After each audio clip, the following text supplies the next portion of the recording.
زندگی کا مقصد اسلامی نظر سے تعارف۔ کبھی رات کو اکیلے میں بیٹھے ہوئے آپ نے سوچا ہے میں یہاں کیوں ہوں؟ اس اتنی بڑی کائنات میں جہاں اربوں کہکشائیں اور کھربوں ستارے ہیں، میری اس چھوٹی سی زندگی کا آخر مقصد کیا ہے؟ یہ وہ سوال ہے جو ہم میں سے ہر کوئی کبھی نہ کبھی خود سے ضرور پوچھتا ہے۔ کچھ لوگ اس کا جواب ڈھیر ساری دولت میں ڈھونڈتے ہیں، کچھ شہرت کی بلندیوں پر، کچھ رشتوں میں اور کچھ علم کے سمندر میں غوطے لگا کر۔ لیکن اکثر یہ سب کچھ پا لینے کے بعد بھی دل میں خالی پن سا رہ جاتا ہے، ایک احساس کہ شاید اصل جواب کچھ اور ہے۔ آج ہم اسی گہرے سوال کا جواب اسلام کی روشنی میں تلاش کریں گے۔ اسلام ہمیں بتاتا ہے کہ ہماری زندگی بے مقصد نہیں ہے، یہ بس یوں ہی نہیں چل رہی، بلکہ ایک بہت بڑے منصوبے کا حصہ ہے۔ یہ ایک ایسا سفر ہے جس کی ایک واضح منزل ہے، اور وہ منزل صرف دنیاوی کامیابی نہیں، بلکہ اس سے بہت آگے، بہت بڑی کوئی چیز ہے۔ حصہ اول، ہم کیوں بنائے گئے؟ عبادت۔ اسلام کے مطابق انسانوں اور جنات کو بنانے کا سب سے بنیادی مقصد صرف ایک ہے، اللہ کی عبادت۔ قرآن میں اللہ نے خود فرمایا ہے، اور میں نے جنوں اور انسانوں کو صرف اپنی عبادت کے لیے پیدا کیا ہے۔ اب عبادت کا لفظ سن کر ذہن میں کیا آتا ہے؟ ظاہر ہے نماز، روزہ، حج، زکوٰۃ۔ بالکل، یہ اسلام کے ستون ہیں اور عبادت کا سب سے اہم حصہ بھی۔ لیکن اسلام میں عبادت کا مطلب اس سے کہیں زیادہ بڑا اور گہرا ہے۔ عبادت کا اصل مطلب ہے اللہ کی مکمل بندگی کرنا، اپنی زندگی اس کی مرضی کے مطابق گزارنا، یہ مان لینا کہ ہم اس کے بندے ہیں اور ہماری زندگی کا ہر پل اس کے حکم کے تابع ہے۔ اس لحاظ سے دیکھیں تو آپ کا ہر وہ کام عبادت بن جاتا ہے جو اللہ کو خوش کرنے کے لیے کیا جائے۔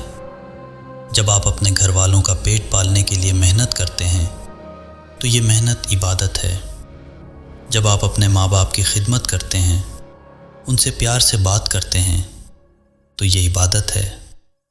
جب آپ اپنے پڑوسیوں کا خیال رکھتے ہیں تو یہ بھی عبادت ہے۔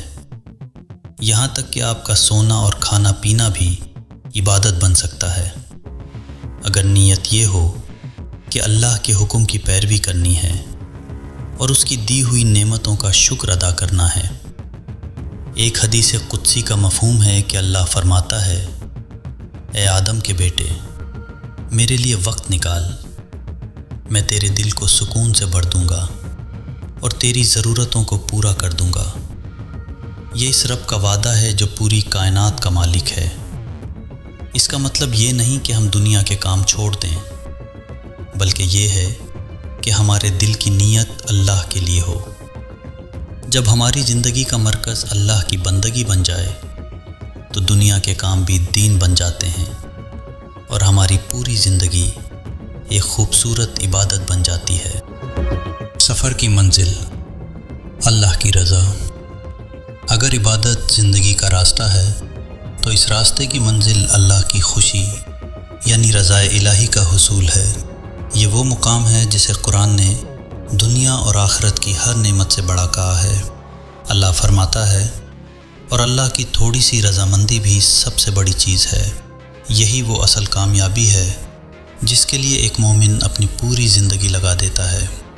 اللہ کی رضا کا مطلب یہ ہے کہ انسان اپنی خواہشوں کو اللہ کے حکم کے آگے جھکا دے۔ اس کا مقصد وہ بندہ بننا ہے جس سے اس کا رب راضی ہو جائے۔ یہ وہ مقام ہے جہاں انسان کو اس بات سے فرق نہیں پڑتا کہ دنیا اس سے خوش ہے یا نہیں، اسے بس اپنے رب کی خوشی کی فکر ہوتی ہے۔ تو یہ منزل ملتی کیسے ہے؟ قربانی سے۔ جب آپ صبح کی میٹھی نیند کو اللہ کے لیے قربان کر کے نماز کے لیے کھڑے ہوتے ہیں تو آپ اللہ کی رضا کے راستے پر چل پڑتے ہیں۔ جب آپ اپنے مال سے اس کی راہ میں خرچ کرتے ہیں، بھلے ہی آپ کو خود اس کی ضرورت ہو، تو یہ اللہ کی رضا کا راستہ ہے۔ جب کوئی آپ سے زیادتی کرے اور آپ غصے کو پی کر اسے معاف کر دیں، صرف اس لیے کہ آپ کے رب کو معاف کرنا پسند ہے، تو یہی اللہ کی رضا کا راستہ ہے۔ سوچیں، جب کوئی انسان اس مقام پر پہنچ جائے کہ اس کا ہر کام اس سوچ پر ہو کہ کیا میرا رب اس سے راضی ہوگا، تو اس کی زندگی میں کیسا سکون آ جائے گا۔ اس کا دل دنیا کی محبت سے خالی اور اللہ کی محبت سے بھر جائے گا۔ جنت میں جب جنتیوں کو ہر نعمت مل جائے گی تو اللہ ان سے پوچھے گا، کیا تم خوش ہو؟ وہ کہیں گے، اے ہمارے رب، ہم کیسے خوش نہ ہوں، آپ نے ہمیں وہ سب دیا جو کسی کو نہیں دیا۔ تب اللہ فرمائے گا، میں تمہیں اس سے بھی بہتر چیز دیتا ہوں، میں تم پر اپنی رضا نازل کرتا ہوں اور اس کے بعد کبھی تم سے ناراض نہیں ہوگا۔ یہ ہے وہ آخری انعام، وہ سب سے بڑی کامیابی جو اس راستے پر چلنے والوں کو ملے گی۔ زندگی کی حقیقت ایک امتحان۔ یہاں ایک سوال پیدا ہوتا ہے کہ اگر مقصد عبادت اور اللہ کی رضا ہے تو زندگی میں یہ مشکلیں، پریشانیاں، دکھ اور تکلیفیں کیوں ہیں؟ اسلام کا جواب یہ ہے کہ یہ دنیا اصل میں ایک امتحان گاہ ہے، ایک ٹیسٹنگ گراؤنڈ۔ اللہ نے موت اور زندگی کو بنایا ہی اس لیے ہے تاکہ وہ آزما سکے کہ ہم میں سے کون اچھے عمل کرتا ہے۔ قرآن کہتا ہے، وہی ہے جس نے موت اور زندگی کو پیدا کیا تاکہ تمہیں آزمائے کہ تم میں سے کون بہترین عمل کرنے والا ہے۔ یہ آزمائش زندگی کے ہر موڑ پر ہے۔ اللہ ہمیں نعمتیں دے کر بھی آزماتا ہے اور نعمتیں لے کر بھی۔ وہ صحت دے کر آزماتا ہے کہ ہم شکر کیسے کرتے ہیں، اور بیماری دے کر آزماتا ہے کہ ہم صبر کیسے کرتے ہیں۔ وہ دولت دے کر آزماتا ہے کہ ہم اسے کہاں خرچ کرتے ہیں، اور غریبی دے کر آزماتا ہے کہ کیا ہم اس حال میں بھی اس کے شکر گزار رہتے ہیں یا نہیں۔ قرآن میں اللہ فرماتا ہے، اور ہم ضرور تمہیں آزمائیں گے، کبھی خوف سے، کبھی بھوک سے، اور کبھی مال، جان اور پھلوں کے نقصان سے، اور خوشخبری سنا دیجئے ان صبر کرنے والوں کو۔ اس کا مطلب ہے کہ آزمائش تو زندگی کا حصہ ہے، اس سے کوئی نہیں بچ سکتا، لیکن کامیاب وہ نہیں جس پر آزمائش نہ آئے، بلکہ کامیاب وہ ہے جو آزمائش میں صبر سے کام لے۔ جیسے ایک اسٹوڈنٹ امتحان کے لیے راتیں جاگتا ہے، محنت کرتا ہے اور مشکلیں اٹھاتا ہے، کیونکہ اسے پتہ ہے کہ اس امتحان کے بعد اسے کامیابی کی ڈگری ملے گی۔ بالکل اسی طرح یہ دنیا ایک امتحان ہے، اور اس میں کامیابی کا انعام آخرت کی ہمیشہ رہنے والی جنت اور اللہ کی رضا ہے۔